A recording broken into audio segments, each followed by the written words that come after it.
বন্ধুরা, দেখতে পাচ্ছেন আমি এখন দাঁড়িয়ে আছি আমাদের পাতারের সর্বপ্রথম যে সেচ পাম্প, যেটাকে বলা হয় ডিপ। এই ডিপ মেশিন ঘরের সামনে দাঁড়িয়ে আছি। এটা আমাদের গ্রামের সর্বপ্রথম ডিপ। এটা একমাত্র ছিল ডিপ, তার দ্বারা এই পাতারের কৃষি আবাদির জমির পানি সেচ দেওয়া হইতো। দেখতে পাচ্ছেন অনেক পুরনো পাইপ, এগুলা ভেঙে চুরে গেছে, সংস্কার হয় নাই যদিও। এগুলো আমি ছোটবেলা থেকে দেখতেছি এরকম, এখন এইভাবেই আছে। ৩টা হাউস আছে ডিপের, পরে একটা নিচে বাতি আছে একটা। মোটামুটি পানি থাকে, সবসময় পানি থাকে। একবারে যখন শুষ্ক মৌসুম হয় সেই সময় বাতিটা শুকায়, এছাড়া শুকায় না বলতে গেলে। আমি এখন ক্ষেতের আল পেয়ে হাঁটতেছি। আসলে ধান ক্ষেতের আল দিয়ে হাঁটার কথা শুধু গ্রামের মানুষ তাদের বা শহরে বসবাস করে তাদের নেই বললেই চলে। আমরা এখন শহরে থাকি যদিও, কিন্তু আমাদের তো নারী কোথায় এই গ্রামে, যার জন্যই আমাদের এখানে আসতে হয়। এই জন্য এখানে আমরা এখনো আর কি আইল বেয়ে হাঁটার চেষ্টা আছে।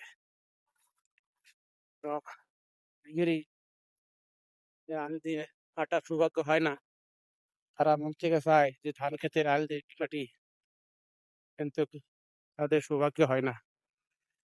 আল্লাহ তাআলা আমাদেরকে শহরে এবং গ্রামে ২ জায়গায় মিলাইয়া জীবনযাপন করাইতেছে, আমরাও করতেছি। গ্রাম এখন আগের থেকে অনেক উন্নতি হইছে। গ্রাম শহরের মতো গ্রামের সমস্ত সুযোগ সুবিধা এখন হইছে। কিন্তু এইটাই যে ধান চাষ করা, তারপরে ধান থেকে চাল সংগ্রহ করা, এগুলো আগের মতোই আছে। এগুলো আর কোনো পরিবর্তন হয়নি। আর এটা তো আর পরিবর্তন হওয়ার কোনো সুযোগও নেই। আশা করি সবার আমার ভিডিওটা ভালো লাগবে। আমি সামনে দেখতে পাচ্ছি একটা মরিচ ক্ষেত। ওই জমিটাতে ধান না লাগাইয়ে মরিচ চাষ করছে।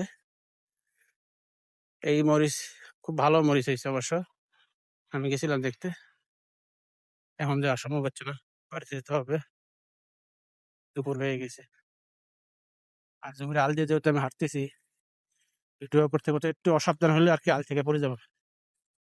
অতএব সাবধান সাবধানতা অবলম্বন করে হাঁটতে হচ্ছে আমাকে। এই বাড়ির কাছাকাছি চলে আসছি। যার জন্য ভিডিওটা আমি বন্ধ করতে বন্ধ করে দিতে বাধ্য হচ্ছি আর কি। ধন্যবাদ সবাইকে।